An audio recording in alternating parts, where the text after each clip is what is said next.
तो आइए बच्चे जानते हैं गोलीय दर्पण से संबंधित परिभाषाएं। ठीक है, यानी ये जो पॉइंट वक्रता केंद्र, वक्रता त्रिज्या, ध्रुव, मुख्य अक्ष दर्पण का द्वारा फोकस दूरी और ये मुख्य फोकस क्या होते हैं, तो इसको हम यहाँ पे अवतल दर्पण की सहायता से समझने की कोशिश करते हैं। ठीक है, सबसे पहले हम यहाँ पे जानेंगे वक्रता केंद्र क्या होता है, यानी कि ये वाला जो है वक्रता केंद्र क्या होता है।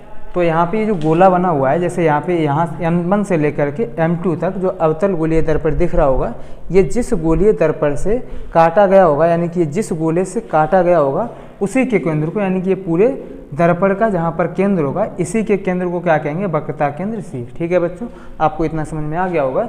इसके बाद हम देखते हैं मुख्य अक्ष क्या होता है। तो अब सबसे पहले यहाँ पे जानते हैं दर्पण का जो परावर्तक तल होता है, ये वाला यहाँ से लेकर के यहाँ तक की, इसका जो मध्य बिंदु होता है, बीचों बीच पॉइंट होता है, इसे क्या कहते हैं, ध्रुव। ठीक है, तो यहाँ पे आप जान गए होंगे यहाँ पे कौन सा बिंदु होता है, P, यानी कि इसे क्या कहते हैं, ध्रुव।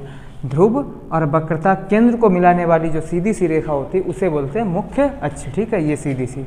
ठीक है बच्चों, और इसके बाद में देखो ध्रुव भी हो गया, मुख्य अक्ष भी हो गई। इसके बाद में देखो वक्रता त्रिज्या क्या होती है।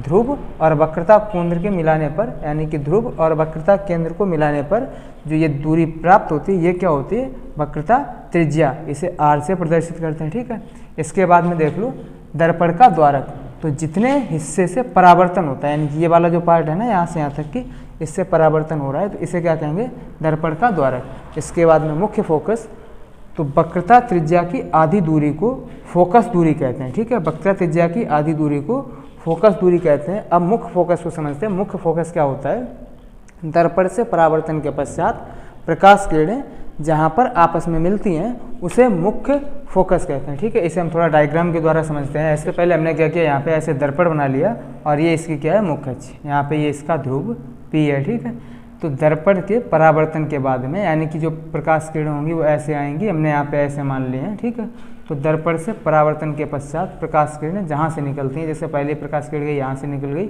दूसरी भी आएगी इसी बिंदु से निकलेगी, और तीसरी भी इसी बिंदु से, और चौथी भी इसी बिंदु से। यानी कि परावर्तन के पश्चात प्रकाश किरणें जहाँ से निकलती हैं उसे फोकस तल कहते हैं। यानी कि ये वाला जो बिंदु है ये क्या रहेगा, फोकस तल होगा, परावर्तन के बाद में प्रकाश किरणें जहाँ से निकलेंगी। तो बच्चों आई होप ये गोलीय दर्पणों से संबंधित परिभाषाएं जितनी होती हैं वो आप समझ गए होंगे। यहाँ पे आप अवतल दर्पण से रिलेट करके आगे उत्तल दर्पण की भी समझ गए।